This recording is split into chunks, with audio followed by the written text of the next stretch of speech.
ಕೈ ಬಿಡೇನು, ಕೈ ಬಿಡೇನು, ಆ ಮಾತು ಹೇಳಿದ ನನ್ನ ತಾ ಹೇಳಿದ ನಲ್ಲವೇ. ನಾ ಕೈ ಬಿಡೇನು, ನಾ ಕೈ ಬಿಡೇನು, ಆ ಮಾತು ಹೇಳಿದ ನನ್ನ ತಾ ಹೇಳಿದ ನಲ್ಲವೇ. ಯೇಸು ಕೈ ಬಿಡನು ದೈನಂದಿನ ಸತ್ಯವೇದ ಅಧ್ಯಯನಕ್ಕೆ ನಿಮ್ಮೆಲ್ಲರನ್ನು ನಾನು ಆಹ್ವಾನಿಸುತ್ತೇನೆ.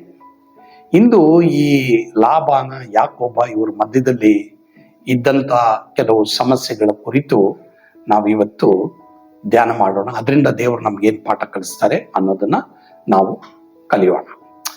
ಮೊದಲನೇದಾಗಿ ಇಲ್ಲಿ ಯಾಕೋಬ ತನ್ನ ವಕ್ರ ಬುದ್ಧಿಯಿಂದ ಮೋಸ ಮಾಡೋಕ್ಕೆ ಪ್ರಯತ್ನ ಮಾಡಿದ್ರೆ ಅವನಿಗೆ ಗೊತ್ತಿಲ್ಲದೆ ಲಾಭಾನ ಅವನಿಗೂ ಸಹ ಮೋಸ ಮಾಡ್ತಾನೆ. ಆದ್ರಿಂದ ಬಹಳ ಎಚ್ಚರಿಕೆ ಆಗಿರ್ಬೇಕು ನಾವು.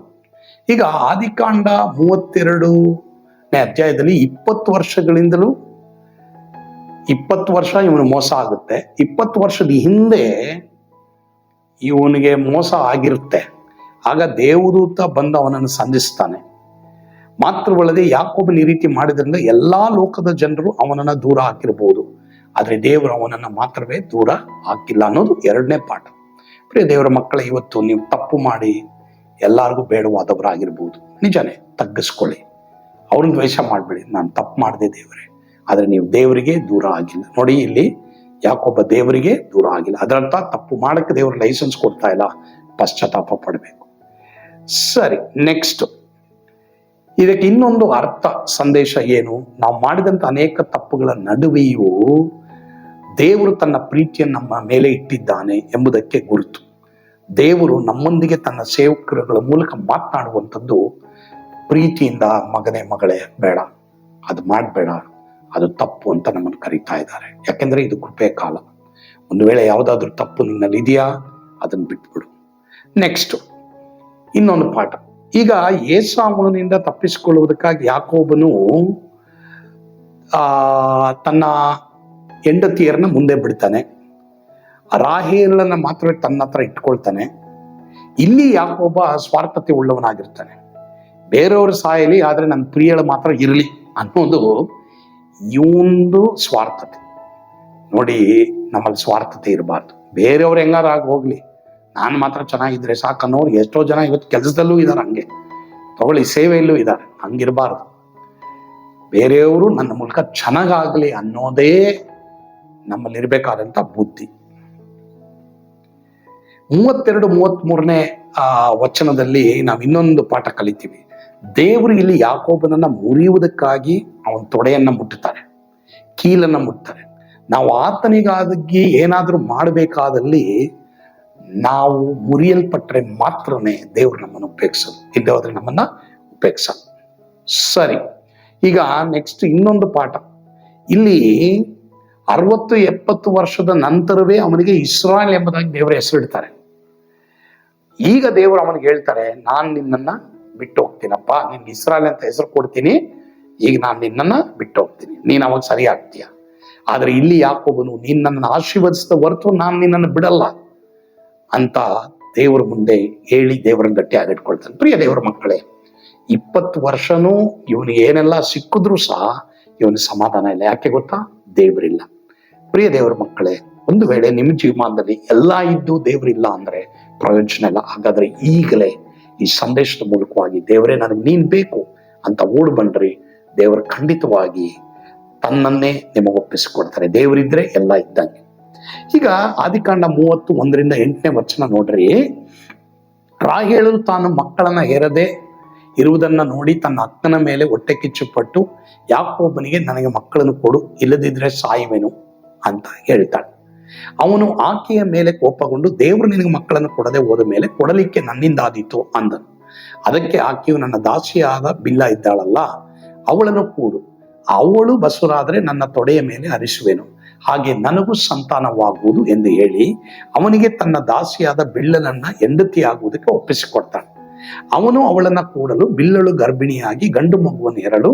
ರಾಹೇಲನು, ದೇವರು ನನ್ನ ಕಡೆಗೆ ನ್ಯಾಯ ತೀರಿಸಿದ್ದಾನೆ, ಆತನು ನನ್ನ ಮೊರೆಯನ್ನು ಕೇಳಿ ನನಗೆ ಮಗನನ್ನು ಅನುಗ್ರಹಿಸುತ್ತಾನೆ ಎಂದು ಹೇಳಿ ಅದಕ್ಕೆ ದಾನ್ ಎಂದು ಹೆಸರಿಟ್ಟಳು.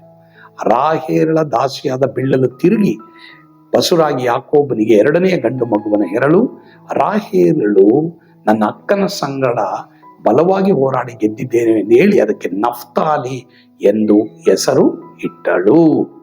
ಸರಿ, ಈಗ ಇಲ್ಲಿ ನೋಡ್ರಿ, ಈ 30ನೇ ಅಧ್ಯಾಯ 1-8ನೇ ವಚನದಲ್ಲಿ ನಾವು ಓದಬೇಕಾದ್ರೆ ಇಲ್ಲಿ ರಾಹೇಲಳು ದೇವರ ಹತ್ರ ಮೊರೆ ಇಡ್ತಾಳೆ. ಆದ್ರೂ ಅವಳಿಗೆ ಮಕ್ಕಳಾಗಲ್ಲ, ಅವಳ ದಾಸಿಗಳಿಗೆ ಮಕ್ಕಳಾಗುತ್ತೆ. ದಾಸಿಗೆ ಮಕ್ಕಳಾಗುತ್ತೆ.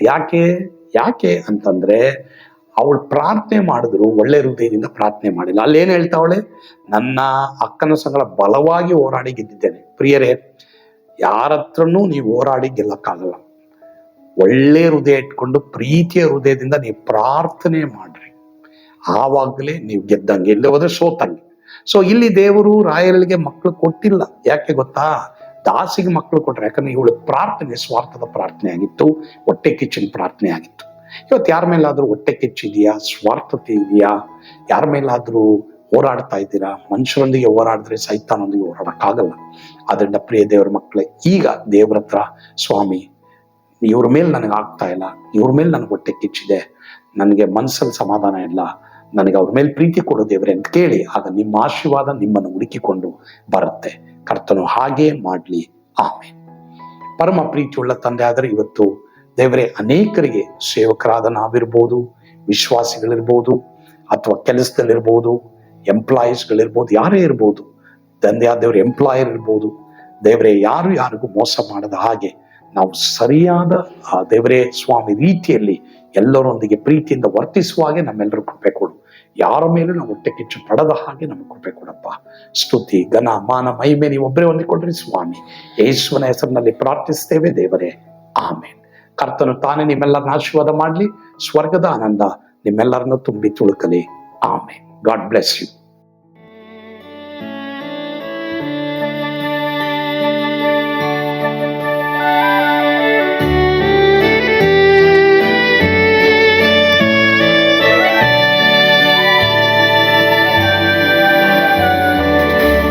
ಎಂತ ಅದ್ಭುತವಾದ ದಿನ, ನಾನೆಂದಿಗೂ ಮರೆಯೇನು.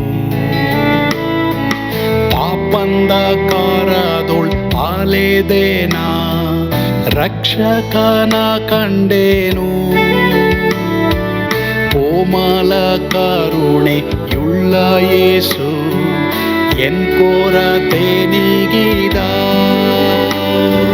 ಕತ್ತಲೆ ಹೋಯಿತು, ಜ್ಯೋತಿಯು ಮೂಡಿತು, ನಾನೀಗ ಧನ್ಯನಾದೆ. ಸ್ವರ್ಗದ ನಂದ ಎನ್ನಾತ್ಮ ತುಂಬಿತು. ಶಿಲುಬೆನಾಥ ಎನ್ ಸ್ವಸ್ಥ ಕೈದನು.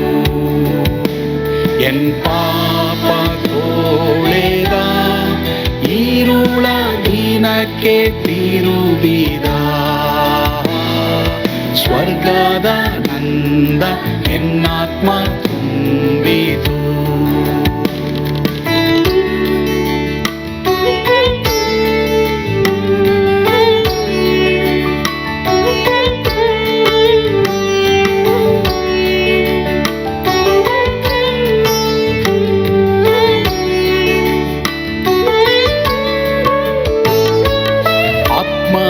ನೂತನ ಜನ್ಮದಿಂದ ದೇವಪುತ್ರನಾದೇನು.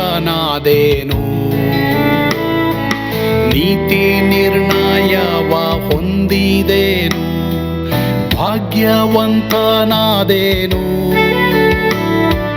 ಪಾಪಾತ್ಮನಾಗಿ ನಾ ಬಂದಾಗಲೇ ಆಶೀರ್ವಾದ ಸಿಕ್ಕಿತು. ಕೃಪೆಯ ಮೂಲವೇ ರಕ್ಷಣೆ ಹೊಂದಿದೆ, ಸುನಾಮ ಕೊಂಡಾಡುವೆ. ಸ್ವರ್ಗದ ನಂದ ಎನ್ನಾತ್ಮ ತುಂಬಿತು. ಶಿಲುಬೆನಾಥ ಎನ್ ಸ್ವಸ್ಥಗೈದನು, ಎನ್ ಪಾಪ ತೋಳೆದ, ಈರುಳ ದಿನಕ್ಕೆ ತಿರುಗಿದ. ಸ್ವರ್ಗದ ನಂದ ಎನ್ನಾತ್ಮ ತುಂಬಿತು.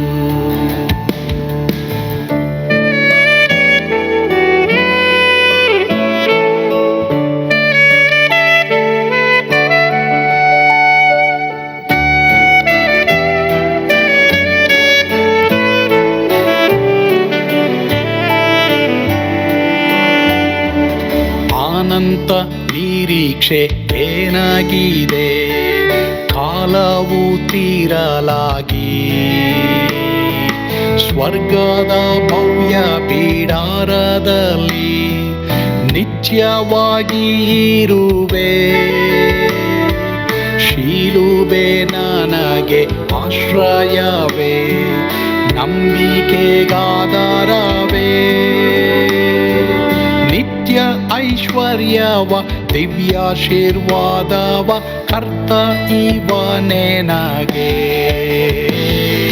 ಸ್ವರ್ಗದ ನಂದ ಎನ್ನಾತ್ಮ ತುಂಬಿತು. ಶಿಲುಬೆನಾಥ ಎನ್ ಸ್ವಸ್ಥಗೈದನು, ಎನ್ ಪಾಪ ತೋಳೆದ, ಈರುಳ ದಿನಕ್ಕೆ ತಿರುಗಿದ.